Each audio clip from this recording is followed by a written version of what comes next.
ರಾಮನೋ ಅಲ್ಲಿ ಹನುಮನು, ಎಲ್ಲಿ ಹನುಮನೋ ಅಲ್ಲಿ ರಾಯರು, ರಾಯರೆಲ್ಲೋ ರಾಯರ ಭಕ್ತ ಅನ್ನುತ್ತಾ ಶ್ರೀ ರಾಘವೇಂದ್ರ ಮಠದ ದರ್ಶನ ಸಂಕಲ್ಪದ 96ನೇ ದರ್ಶನವನ್ನ ನಾವು ಸುಬ್ರಹ್ಮಣ್ಯ ಮಠದ ಶಾಖಾ ಮಠವಾದಂತಹ ಒಂದು HSR ಲೆವೆಟ್ಟಲ್ಲಿರುವಂತಹ ಒಂದು ಸುಬ್ರಹ್ಮಣ್ಯ ಸ್ವಾಮಿ, ಲಕ್ಷ್ಮೀ ನರಸಿಂಹದೇವರು ಹಾಗೂ ರಾಯರ ಬೃಂದಾವನ ದರ್ಶನ ಮಾಡಿ ಇಲ್ಲಿನ ಸ್ಥಳ ಮಹಿಮೆ, ಇಲ್ಲಿನ ಪೂಜಾ ಕೈಂಕರ್ಯ, ಇಲ್ಲಿನ ಮಹಿಮೆ ಎಲ್ಲವನ್ನ ತಿಳಿದು ನಾವಿಂದು ಪುಣ್ಯರಾಗೋಣ ಬನ್ನಿ.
ಮಹಾವಿಷ್ಣು ಜ್ವಲಂತಂ ಸರ್ವತೋಮುಖಂ ನರಸಿಂಹಂ ಭೀಷ್ಣಮಂ ಭದ್ರಂ ಮೃತ್ಯೋಮೃತ್ಯೋಂ ನಮಾಮ್ಯಹಂ. ಓಂ ಶರಣ ಭವಾಯ ನಮಃ, ಶ್ರೀ ರಾಘವೇಂದ್ರಾಯ ನಮಃ.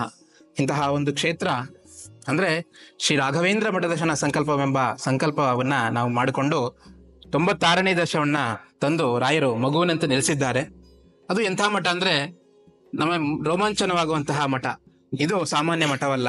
ಕುಕ್ಕೆ ಸುಬ್ರಹ್ಮಣ್ಯದ ಒಂದು ಸುಬ್ರಹ್ಮಣ್ಯನ ಒಂದು ಶಾಖಾ ಮಠವಾದಂತಹ ಬೆಂಗಳೂರಿನಲ್ಲಿರುವಂತಹ HSR ನಲ್ಲಿರುವಂತಹ ಸಾಕ್ಷಾತ್ ದೈವವಂತೆ ಮುದ್ದಾಗಿ ಸರ್ಪರೂಪದಲ್ಲಿ ನಿಂತಿರುವಂತಹ ಸುಬ್ರಹ್ಮಣ್ಯನ ಒಂದು ಆಸ್ಥಾನದಲ್ಲಿ ಇಂದು ಕರೆದು ನನಗೆ 96ನೇ ದರ್ಶನವನ್ನ ತೋರಿಸಿದ್ದಾರೆ.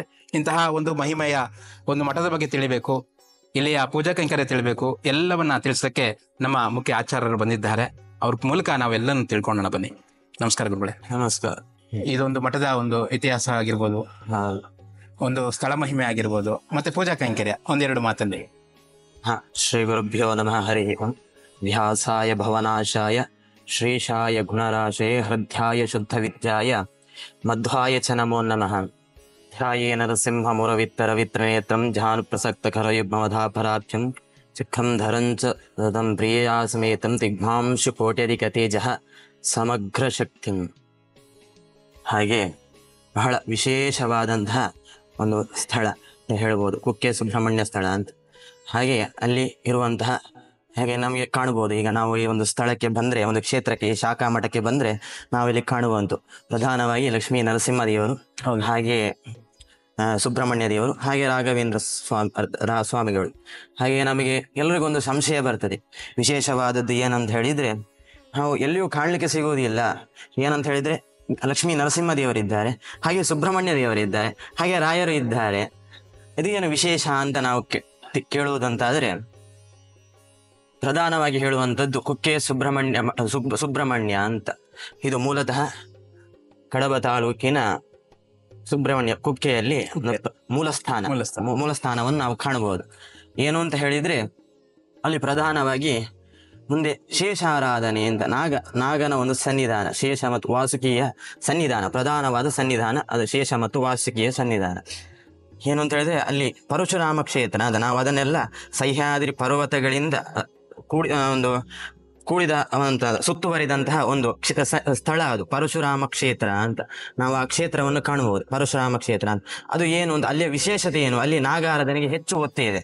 ಅಲ್ಲಿಯ ವಿಶೇಷತೆ ಏನು ಅಂತ ಕೇಳಿದ್ರೆ, ಪರಶುರಾಮ ದೇವರು ಸಮುದ್ರವನ್ನು ಹಿಂದೆ ಸರಿಸಿ ಒಂದು ತಪೋಭೂಮಿ, ಯಜ್ಞಭೂಮಿ, ಯಾವುದೇ ಪಾಪಕರ್ಮಗಳಿಲ್ಲದ ಭೂಮಿಯನ್ನು ನಾನು ಬ್ರಾಹ್ಮಣರಿಗೆ ದಾನ ಮಾಡಬೇಕು ಅಂತ ಹೇಳಿ ತನ್ನ ತನ್ನ ಆಯುಧವನ್ನು ಎಸೆದಷ್ಟು ದೂರ ಸಮುದ್ರವು ಹಿಂದೆ ಹೋಗಬೇಕು ಅಂತ ಹೇಳಿ ಸಮುದ್ರ ರಾಜನಿಗೆ ಹೇಳಿ ಆತನ ಕೊಡಲಿಯನ್ನು ಎಸೆಯುತ್ತಾರೆ. ಹಾಗೆ ಆ ಕೊಡಲಿ ಎಸೆದಷ್ಟು ಸ್ಥಳ ಹಿಂದೆ ಹೋಗ್ತದೆ. ಈ ನಾವು ಸಮುದ್ರವನ್ನು ನೋಡುವಾಗ ಸಮುದ್ರ ಇದ್ದಂಥ ಸ್ಥಳ, ಅಲ್ಲಿ ಈಗ ನಾಗಾರಾಧನೆಗೆ ಹೇಗೆ ಈಗ ಅಲ್ಲಿರುವಂತಹ ಸ್ಥಳಕ್ಕೂ ನಾಗಾರಾಧನೆಗೂ ಏನು ಸಂಬಂಧ ಅಂತ ಕೇಳಿದ್ರೆ, ಅಲ್ಲಿ ನಾವು ಏನು ಅಂತ ಹೇಳಿದ್ರೆ ಸಮುದ್ರದ ಅಂತ ಹೇಳಿದ್ರೆ ನಾಗಗಳ ವಾಸಸ್ಥಾನ. ಸಮುದ್ರ ಅಂತ ಹೇಳಿದ್ರೆ ಈ ನಾಗಗಳು ಹಾಗೆ ಇತರೆ ಸರ್ಪಗಳು, ಇತರೆ ಜೀವಿಗಳ ವಾಸಸ್ಥಾನ ಸಮುದ್ರ ಅಂತ. ಸಮುದ್ರ ಹಿಂದೆ ಹೋದಾಗ ಬ್ರಾಹ್ಮಣರಿಗೆ ಪರಶುರಾಮ ದೇವರು ಏನು ಮಾಡಿದ್ರು, ಬ್ರಾಹ್ಮಣರಿಗೆಲ್ಲ ವ್ಯವಸ್ಥೆ, ಯಾಗ ಯಜ್ಞಾದಿಗಳು ನಡೀತಾ ಇರಬೇಕು ಅಂತೇಳಿ ಆ ಸ್ಥಳವನ್ನು ಕೊಟ್ಟರು. ಅಲ್ಲಿ ನಂತರ ಅಲ್ಲಿ ಒಂದು ರೌಪ್ಯಪೀಠ ಅಂತ ಹೇಳುವಂಥ ಕ್ಷೇತ್ರದಲ್ಲಿ ತಾನು ನೆಲೆಯಾಗಿ ನಿಂತು, ಲಿಂಗ ರೂಪದಲ್ಲಿ ನೆಲೆಯಾಗಿ ನಿಂತು. ಆದರೆ ಮತ್ತೆ ಅಲ್ಲಿ ನಾಗಗಳಿಗೇನು ಹೆಚ್ಚು ಒತ್ತು ಅಂತ ಹೇಳಿದ್ರೆ, ಆ ನಾಗಗಳ ಸ್ಥಳದಲ್ಲಿ ನಾವು ಮನುಷ್ಯರು ಈಗ ವಾಸಿಸುತ್ತಿರುವ ಕಾರಣ, ಆ ನಾಗಗಳಿದ್ದಂಥ ಸ್ಥಳ ಸಮುದ್ರ, ಅದು ನಂತರ ಭೂಮಿ ಆಯಿತು. ಅಂತಹ ಸ್ಥಳದಲ್ಲಿ ನಾವು ವಾಸಿಸುವ ಕಾರಣ ನಾಗಗಳಲ್ಲಿ ಪ್ರಧಾನವಾಗಿ ಆರಾಧನೆ ಮಾಡಬೇಕು, ನಾಗಗಳಿಗೆ ಪ್ರಧಾನ ಆದ್ಯತೆಯನ್ನು ಕೊಡ್ತಾ ಬಂದಂಥ ಸ್ಥಳ. ಹಾಗೆ ಮತ್ತೆ ನಾವು ಅಲ್ಲಿ ಸುಬ್ರಹ್ಮಣ್ಯ ಹೇಗೆ ಕುಮಾರ ಪರ್ವತ ಅಂತ ನಾವು ಕಾಣಬಹುದು, ಕುಕ್ಕೆಯಲ್ಲಿ ಒಂದು ಕುಮಾರ ಪರ್ವತ ಅಂತ, ಅದು ಸುಬ್ರಹ್ಮಣ್ಯನ ಅವತಾರ ಭೂಮಿ. ಅದು ಸುಬ್ರಹ್ಮಣ್ಯ ದೇವರು ತಾರಕಾಸುರನನ್ನು ಸಂಹಾರ ಮಾಡಲಿಕ್ಕೆ ಅವತಾರ ಮಾಡಿದಂತಹ ಸ್ಥಳ ಅಂತ ಹೇಳಿದ್ರೆ ಅದು ಕುಮಾರ ಪರ್ವತ. ಅಲ್ಲಿ ಈಗ ಹೇಗಾದ್ರೆ ಕುಮಾರ ಪರ್ವತ ಅದು ಮೇಲೆ, ಸುಬ್ರಹ್ಮಣ್ಯ ದೇವರು ಅವತಾರ ಮಾಡಿದ್ದು ಕುಮಾರ ಪರ್ವತದ ಮೇಲೆ, ಈ ಕೆಳಗೆ ಶೇಷ ಮತ್ತು ವಾಸುಕಿಯ ಸನ್ನಿಧಾನ ಇತ್ತು. ಹಾಗೆ ಗರುಡನ ಏನ್ ಮಾಡ್ತಿದ್ದೆ, ಹಾವುಗಳನ್ನು, ಆ ಸರ್ಪಗಳನ್ನು ಭಕ್ಷಣೆ ಮಾಡ್ತಿದ್ದ, ಸಂಹಾರ ಮಾಡ್ತಿರುವಾಗ ಗರುಡನಿಂದ ರಕ್ಷಣೆಗೋಸ್ಕರ ಈ ಶೇಷ ಮತ್ತು ವಾಸುಕಿ ಎಂಬ ನಾಗದೇವರು ಏನ್ ಮಾಡ್ತಾರೆ, ಸುಬ್ರಹ್ಮಣ್ಯನನ್ನು ಪ್ರಾರ್ಥನೆ ಮಾಡ್ಕೊಳ್ತಾರೆ. ಹಾಗೆ ಸುಬ್ರಹ್ಮಣ್ಯ ದೇವರು ಆ ಪರ್ವತದಿಂದ ಕೆಳಗೆ ಇಳಿದು ಬಂದು ಇವರಿಗೆ ರಕ್ಷಣೆ ಕೊಟ್ಟದಕ್ಕೆ ಇವರಿಗೂ ಒಂದು ಸ್ಥಾನವನ್ನು ಕೊಟ್ಟಿದ್ದಾರೆ. ಯಾರು ನಾಗಗಳು. ಅಲ್ಲಿ ಪ್ರಧಾನವಾದದ್ದು ನಾಗನ ಕ್ಷೇತ್ರ ಅದು. ಹಾಗಾಗಿ ನಾವಲ್ಲಿ ನಾಗನ ಪೂಜೆಯನ್ನು ಎಲ್ಲ ಹೆಚ್ಚಾಗಿ ನೋಡ್ಬೋದು. ಆಶ್ಲೇಷ ಬಲಿ, ಸರ್ಪ ಸಂಸ್ಕಾರ ಇತ್ಯಾದಿ ನಾಗ ದೋಷಗಳಿಗೆ ಸಂಬಂಧಪಟ್ಟಂತಹ ಎಲ್ಲ ದೋಷಗಳ ಪರಿಹಾರಕ್ಕೋಸ್ಕರ ನಾವು ಅಲ್ಲಿಗೆ ಹೋಗ್ತೇವೆ. ಹಾಗೆ ಸುಬ್ರಹ್ಮಣ್ಯ ದೇವರು ನಾಗನಿಗೆ ರಕ್ಷಣೆ ಮಾಡಿದಕ್ಕೆ ಸುಬ್ರಹ್ಮಣ್ಯ ದೇವರು ಪರ್ವತದಿಂದ ಕುಮಾರ ಪರ್ವತವನ್ನು ಇಳಿದು ಬಂದು ಇವರಿಗೆ ರಕ್ಷಣೆ ಕೊಟ್ಟದೋಸ್ಕರ ಅಲ್ಲಿ ಸುಬ್ರಹ್ಮಣ್ಯನ ಆರಾಧನೆಯನ್ನು ಮತ್ತೆ ಮುಂದುವರಿತಾ ಬಂತು. ಹಾಗೆ ಮುಂದುವರಿತಾ ಇದ್ದಾಗ ಅಲ್ಲಿ ಸ್ಕಾಂದರು ಅಂತ, ಸುಬ್ರಹ್ಮಣ್ಯನೇ ಸರ್ವೋತ್ತಮ ಅಂತ ಹೇಳುವಂತಹ ಸ್ಕಾಂದರ ಒಂದು ಪಂಕ್ತಿ ಬೆಳೆಯಿತು. ಸುಬ್ರಹ್ಮಣ್ಯನೇ ಶ್ರೇಷ್ಠ, ಅವನೇ ಸರ್ವೋತ್ತಮ ಅಂತ. ಅಲ್ಲಿಗೆ ತದನಂತರ ಕಾಲಾಂತರದಲ್ಲಿ ಮಧ್ವಾಚಾರ್ಯರು ಆ ಸ್ಥಳಕ್ಕೆ ಭೇಟಿ ಕೊಟ್ಟು ಎಲ್ಲರಿಗಿಂತಲೂ ಸರ್ವವನ್ನು ನಿಯಾಮನ ನಿಯಾಮಕ ಅಂತ ಹೇಳಿದ್ರೆ ತಿಥಿ, ಪಾಲನ, ಲಯ ಅಂತ 3, ಸೃಷ್ಟಿ, ಸ್ಥಿತಿ, ಲಯ ಅಂತ. ಸೃಷ್ಟಿ, ಸ್ಥಿತಿ, ಲಯದಲ್ಲಿ ಸ್ಥಿತಿಯನ್ನು ಎಲ್ಲರ ಒಳಗೆ ಇದ್ದು ಎಲ್ಲರನ್ನು ಪರಿಪಾಲಿಸುವವನು ಅಂತ ಹೇಳುವಾಗ ಶ್ರೀಮನ್ನಾರಾಯಣ ದೇವರು ಎಲ್ಲರ ಒಂದು ಹುಲ್ಲು ಕಡ್ಡಿಯ ಒಳಗಿದ್ದು ಎಲ್ಲರನ್ನು ರಕ್ಷಣೆ ಮಾಡುವಂತ. ಹಾಗಿರುವಾಗ ಅವನೇ ಸರ್ವೋತ್ತಮ, ಅವನೇ ಶ್ರೇಷ್ಠವಾದವನು ಅಂತ ಹೇಳಿ ನಂತರ ಮಧ್ವಾಚಾರ್ಯರು ಅಲ್ಲಿ ಸ್ಥಳಕ್ಕೆ ಬಂದಾಗ ಎಲ್ಲರಿಗೂ ತಿಳಿಸಿಕೊಟ್ರು. ಹಾಗೆ ಅವರ ಒಂದು ಉಡುಪಿಯ ಮಠಕ್ಕೆ ಸಂಬಂಧಪಟ್ಟಂತಹ ಒಂದು ಮಠ ಪರಂಪರೆ, ಶಿಷ್ಯ ಪರಂಪರೆಯನ್ನು ಅಲ್ಲಿ ಸ್ಥಾಪನೆ ಮಾಡಿದ್ರು. ಮುಂದೆ ಸುಬ್ರಹ್ಮಣ್ಯ ಮಠವಾಗಿ ಬೆಳೀತಾ ಹೋಯಿತು. ಅಲ್ಲಿಯ ಪ್ರಧಾನ ದೇವರು, ಆ ಮಠದ ಪ್ರಧಾನ ದೇವರು, ಮಧ್ವಾಚಾರ್ಯರು ಆ ಶಿಷ್ಯ ಪರಂಪರೆಗೆ ಕೊಟ್ಟಂತ ಪ್ರಧಾನ ದೇವರು ಏನು ಅಂತ ಕೇಳಿದ್ರೆ ನರಸಿಂಹದೇವರು, ಲಕ್ಷ್ಮೀ ನರಸಿಂಹದೇವರು. ಹಾಗೆ ಆ ನರಸಿಂಹದೇವರು ಮತ್ತು ಸುಬ್ರಹ್ಮಣ್ಯನಿಗೆ ಒಂದು ಸಂಪರ್ಕ ಬೆಳೆಯುತ್ತೆ ಅಲ್ಲಿ. ಹಾಗೆ ನಂತರ ಮುಂದೆ ರಾಯರು ಇಲ್ಲಿಗೆ ಹಾಗಾದ್ರೆ ಸುಬ್ರಹ್ಮಣ್ಯ ದೇವರು ಮತ್ತು ನರಸಿಂಹ ದೇವರದ್ದು ಸಂಪರ್ಕ ಹೇಗೆ ಅಂತ ನಮಗೆ ಗೊತ್ತಾಯಿತು. ಏಕೆಂದ್ರೆ ಮಧ್ವಾಚಾರ್ಯರು ಬಂದ್ರು, ಅಲ್ಲಿ ತಮ್ಮ ಶಿಷ್ಯ ಪರಂಪರೆಯನ್ನು ಮುಂದುವರಿಸಿದ್ರು. ಹಾಗೆ ಅಲ್ಲಿ ಲಕ್ಷ್ಮಿ ಅವರ ಶಿಷ್ಯ ಪರಂಪರೆಗೆ ಬಂದಂತಹ ಪೂಜಾ ಆರಾಧನೆಗಳನ್ನು ಕೈಗೊಂಡು ಬಂದಂತಹ ದೇವರು ಅಂತ ಹೇಳಿದ್ರೆ ನರಸಿಂಹ ದೇವರು. ಹಾಗೆ ಅಲ್ಲಿ ಸ್ಥಳದಲ್ಲಿ ಇದ್ದಂಥ ಕ್ಷೇತ್ರದ ದೇವರು ಶೇಷ ವಾಸುಕಿ ಸುಬ್ರಹ್ಮಣ್ಯ ದೇವರು. ಹಾಗೆ ಮತ್ತೆ ರಾಯರು ಏನು ಅಂತ ಕೇಳಿದಾಗ ಬಹಳ ವಿಶೇಷವಾದ ಏನು ಅಂತ ಹೇಳಿದ್ರೆ, ನರಸಿಂಹ ದೇವರು ಒಲಿದು ಬಂದದ್ದು ಯಾರಿಗೆ ಅಂತ ಕೇಳಿದ್ರೆ ನಾವು ಪ್ರಹ್ಲಾದ ರಾಜರಿಗೆ, ಪ್ರಹ್ಲಾದನಿಗೆ ನರಸಿಂಹ ದೇವರು ಒಲಿದು ಬಂದಿದ್ದಾರೆ. ಅದು ನರಸಿಂಹ ದೇವರು ಒಲಿದು ಬಂದಿದ್ದಾರೆ. ಹೀಗೆ ಪ್ರಹ್ಲಾದನಿಗೂ ರಾಯರಿಗೂ ಏನು ಸಂಬಂಧ ಅಂತ ಕೇಳಿದ್ರೆ, ನರಸಿಂಹ ದೇವರು ಪ್ರಹ್ಲಾದನ ರಕ್ಷಣೆಗೋಸ್ಕರ ಆವಿರ್ಭೂತರಾಗಿ ನಾರಾಯಣ ದೇವರೇ ಒಂದು ಅವತಾರವನ್ನು ತಾಳಿ ಬಂದು ಪ್ರಹ್ಲಾದನಿಗೆ ರಕ್ಷಣೆಯನ್ನು ಮಾಡಿದರು. ನಂತರ ಬನ್ನಿ, ನಿಮ್ಮ ಸಾಧನೆ ಬಹಳ ದೊಡ್ಡದಿದೆ, ಹಾಗೆ ಬನ್ನಿ ನಿಮಗೆ ಮೋಕ್ಷವನ್ನು ಪ್ರಾಪ್ತಿ ಮಾಡುತ್ತೇನೆ ಅಂತ ಹೇಳುವಾಗ ಪ್ರಹ್ಲಾದರಾಜರು ಒಂದು ಮಾತು ಹೇಳ್ತಾರಂತೆ, ನಾನು ಒಬ್ಬ ಬಂದರೆ ಅದು ನನ್ನ ಸಾಧನೆ ಅಂತ ಆಗೋದಿಲ್ಲ, ನನ್ನ ಒಟ್ಟಿಗೆ ಇರುವಂತಹ ಅಜ್ಞಾನಿಗಳನ್ನು, ಜ್ಞಾನ ಇಲ್ಲದವರನ್ನು ಎಲ್ಲರನ್ನೂ ನಾನು ಅವರಲ್ಲಿ ಸಾಧನೆಯನ್ನು ಮಾಡಿಸಿ ಅವರನ್ನು ಕರ್ಕೊಂಡು ಬಂದರೆ ಅದು ದೊಡ್ಡ ಸಾಧನೆ. ನಾನು ಒಬ್ಬ ಸಾಧನೆ ಮಾಡಿ ಬರುವಂಥದ್ದು ಅದು ಸಾಧನೆ ಅಂತ ಆಗುವುದಿಲ್ಲ, ನನ್ನ ಒಟ್ಟಿಗೆ ಇರುವವರಲ್ಲಿಯೂ ಸಾಧನೆಯನ್ನು ಮಾಡಿಸಿ ನಾವು ಅವರನ್ನೆಲ್ಲರನ್ನು ಮೋಕ್ಷಕ್ಕೆ ಕರ್ಕೊಂಡು ಬಂದರೆ ಅದು ದೊಡ್ಡ ಸಾಧನೆ ಆಗ್ತದೆ ಅಂತ ಹೇಳಿ ಮುಂದೆ ಪ್ರಹ್ಲಾದರಾಜರೇ ಭಾವಿಕ ರಾಜರಾಗಿ, ವ್ಯಾಸರಾಜರಾಗಿ, ರಾಘವೇಂದ್ರ ಸ್ವಾಮಿಗಳಾಗಿ ಅವತಾರವನ್ನು ಮಾಡಿದರು. ಅದೇ ನರಸಿಂಹದೇವನು ತನ್ನ ಆರಾಧ್ಯ ಮೂರ್ತಿ, ನರಸಿಂಹದೇವರನ್ನು ಒಲಿಸಿಕೊಂಡವರು ಯಾರು ಅಂತ ಕೇಳಿದರೆ ಅದೇ ಪ್ರಹ್ಲಾದರಾಜರು, ಅದೇ ಬಾಲಿಕರಾಜರು, ಅದೇ ವ್ಯಾಸರಾಜರು, ಅದೇ ರಾಘವೇಂದ್ರ ಸ್ವಾಮಿಗಳು. ಅದೇ ನರಸಿಂಹದೇವರನ್ನು ನಿತ್ಯವೂ ಪೂಜೆಯನ್ನು ಮಾಡಿ ಇಂದಿಗೂ ಮಂತ್ರಾಲಯದಲ್ಲಿ ಮೂಲ ಬೃಂದಾವನ ಸನ್ನಿಧಾನದಲ್ಲಿ ಇಂದಿಗೂ 700 ವರ್ಷಗಳ ತನಕ ತನ್ನ ತಪಶಕ್ತಿಯನ್ನು ಅಲ್ಲಿ ಬೃಂದಾವನದ ಒಳಗೆ ಇದ್ದು ಎಲ್ಲ ಭಕ್ತಾದಿಗಳಲ್ಲಿ ಸಾಧನೆಯನ್ನು, ಭಗವಂತನ ಒಂದು ಪುಣ್ಯ ಸಂಪಾದನೆಯನ್ನು ಮಾಡಿಸ್ತಾ ಕೊನೆಗೆ ಎಲ್ಲ ಜನರನ್ನು ಮೋಕ್ಷಕ್ಕೆ ಕರ್ಕೊಂಡು ಹೋಗಬೇಕು ಅಂತ ಹೇಳಿ ಛಲ ತೊಟ್ಟು ಕೂತವರು ರಾಘವೇಂದ್ರ ಸ್ವಾಮಿಗಳು ಅವರು. ಹಾಗೆ ನಾವು ವಿಶೇಷವಾಗಿ ಕಾಣುವಂಥದ್ದು ಏನು ಅಂತ ಹೇಳಿದ್ರೆ ನರಸಿಂಹದೇವರು, ರಾಘವೇಂದ್ರ ಸ್ವಾಮಿಗಳು, ಸುಬ್ರಹ್ಮಣ್ಯ ದೇವರು ಅಂತ ಕ್ಷೇತ್ರಾಧಿಪತಿಗಳು ಸುಬ್ರಹ್ಮಣ್ಯ ದೇವರು, ಹಾಗೆ ನಮ್ಮ ಮಠದ ಪ್ರಧಾನ ದೇವರು ಲಕ್ಷ್ಮೀ ನರಸಿಂಹದೇವರು, ಹಾಗೆ ನರಸಿಂಹದೇವರನ್ನು ಒಲಿಸಿಕೊಂಡವರು ರಾಘವೇಂದ್ರ ಸ್ವಾಮಿಗಳು. ಹಾಗೆ ನಾವಿಲ್ಲಿ 3 ದೇವರನ್ನು ಒಟ್ಟಿಗೆ ಕಾಣಲಿಕ್ಕೆ ಸಿಗ್ತದೆ.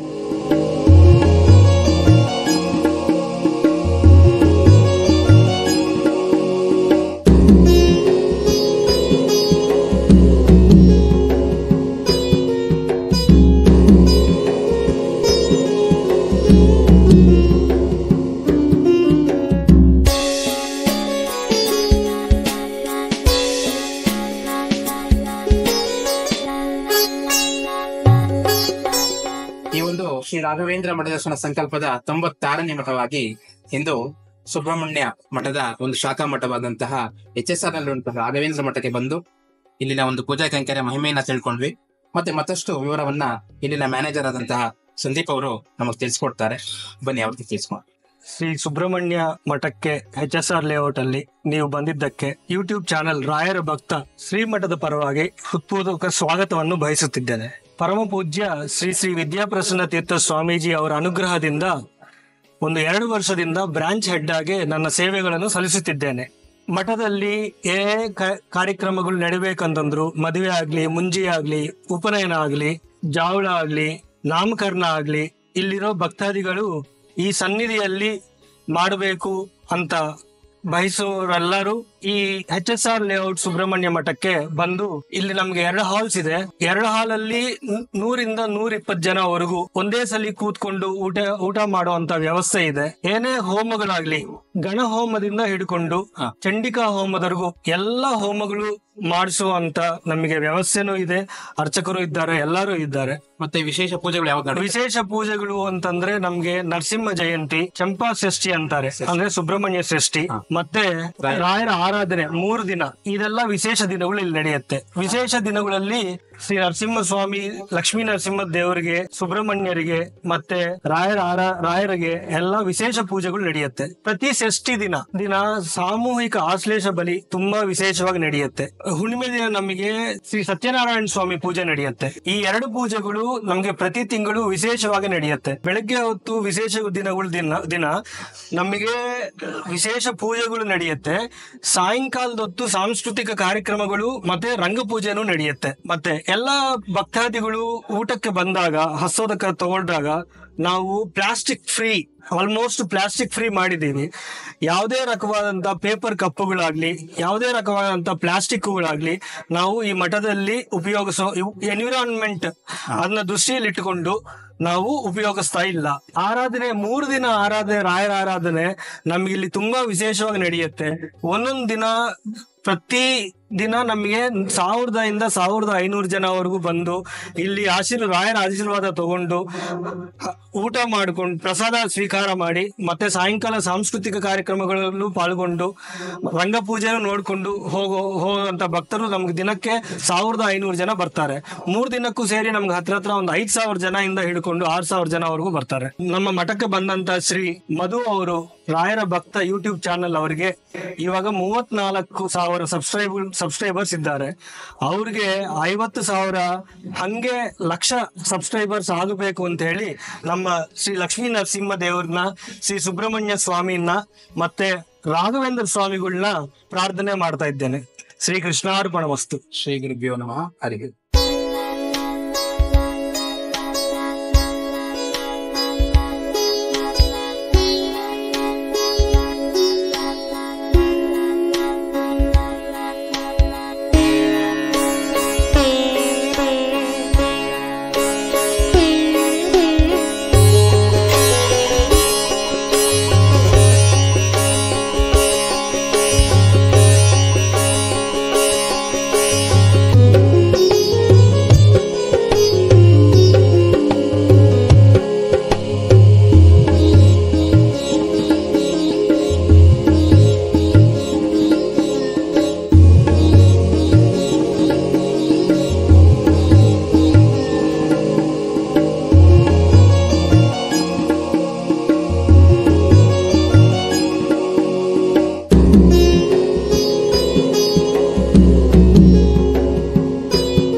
ದೇವರ ಆಶೀರ್ವಾದ ಇದ್ದರೆ ಸಾಕಾಗುತ್ತೆ.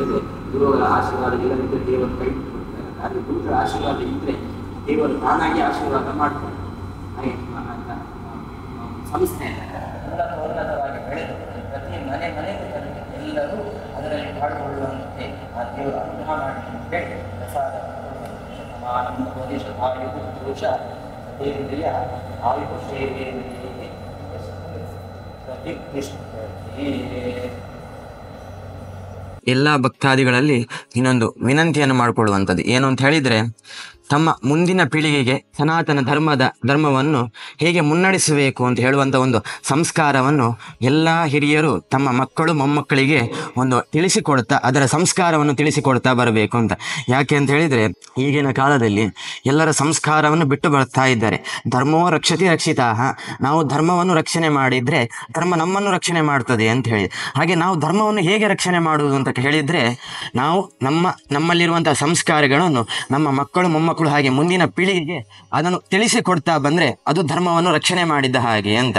ಹಾಗೆ ಅದನ್ನು ನಾವು ಆ ಧರ್ಮವನ್ನು ರಕ್ಷಣೆ ಮಾಡ್ತಾ ಭಗವಂತನ ಆರಾಧನೆಯಲ್ಲಿ ನಮ್ಮ ಯಾವುದೇ ವ್ಯವಹಾರದ ವಹಿವಾಟಿನ ಒಂದು ಸಮಯದಲ್ಲಿಯೂ ಸ್ವಲ್ಪವಾದರೂ ಒಂದು ದಿನದಲ್ಲಿ ಒಂದು ಗಂಟೆಯಷ್ಟು, ಒಂದು ಗಂಟೆ ಇಲ್ಲ ಒಂದು ಅರ್ಧ ಗಂಟೆಯಷ್ಟು ಸಮಯವನ್ನಾದರೂ ತಮ್ಮ ಭಗವತ್ ಧ್ಯಾನದಲ್ಲಿ ಭಗವದ್ ಭಕ್ತಿಯಲ್ಲಿ ತೊಡಗಿಸಿಕೊಂಡ್ರೆ ಅದು ಮುಂದಕ್ಕೆ ಹಾಗೆ ನಾವು ತೊಡಗಿಸ್ಕೊಳ್ಬೇಕು, ನಮ್ಮ ಮಕ್ಕಳಿಗೆ ಹೇಳ್ಕೊಳ್ಬೇಕು. ನಾವು ಮಕ್ಕಳಿಗೆ ಮಾಡು ಅಂತ ಹೇಳಿ ನಾವು ಮಾಡದಿದ್ದರೆ ಅದು ಮಕ್ಕಳು ಮುಂದುವರಿಸ್ಕೊಂಡು ಹೋಗೋದಿಲ್ಲ. ನಾವು ಮಾಡಿಕೊಂಡು ಮತ್ತೆ ನಮ್ಮ ಮಕ್ಕಳು ಮೊಮ್ಮಕ್ಕಳು ಹೀಗೆ ಮುಂದಿನ ಪರಂಪರೆಗೆ ಅದನ್ನು ತಿಳಿಸಿಕೊಡ್ತಾ ಬಂದರೆ ಈ ನಮ್ಮ ಸನಾತನ ಧರ್ಮವು ಉಳಿತಾ ಹೋಗ್ತದೆ ಅಂತ. ಹಾಗೆ ನಾವು ಧರ್ಮವನ್ನು ನಾವು ಉಳಿಸ್ತಾ ಬಂದರೆ ಧರ್ಮವು ಭಗವಂತನ ಅನುಗ್ರಹದಿಂದ ಧರ್ಮವು ನಮ್ಮನ್ನು ರಕ್ಷಣೆ ಮಾಡ್ತದೆ ಅಂತ ಹೇಳುವಲ್ಲಿಗೆ ಮಾತನ್ನು ಮುಗಿಸ್ತೇನೆ. ಶ್ರೀಕೃಷ್ಣಾರ್ಪಣಮಸ್ತು.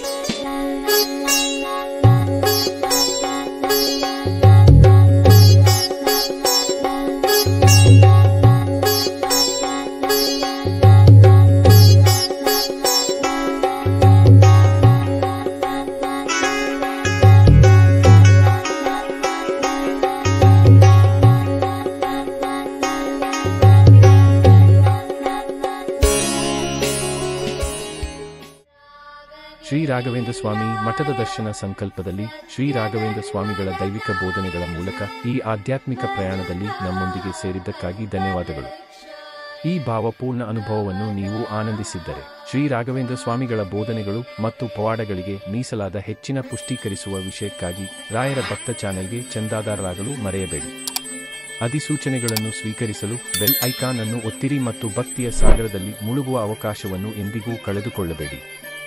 ಆಧ್ಯಾತ್ಮಿಕ ಕಂಪನಗಳನ್ನು ಹರಿಯುವಂತೆ ಮಾಡಲು ಸಾಮಾಜಿಕ ಮಾಧ್ಯಮದಲ್ಲಿ ನಮ್ಮೊಂದಿಗೆ ಸಂಪರ್ಕದಲ್ಲಿರಿ.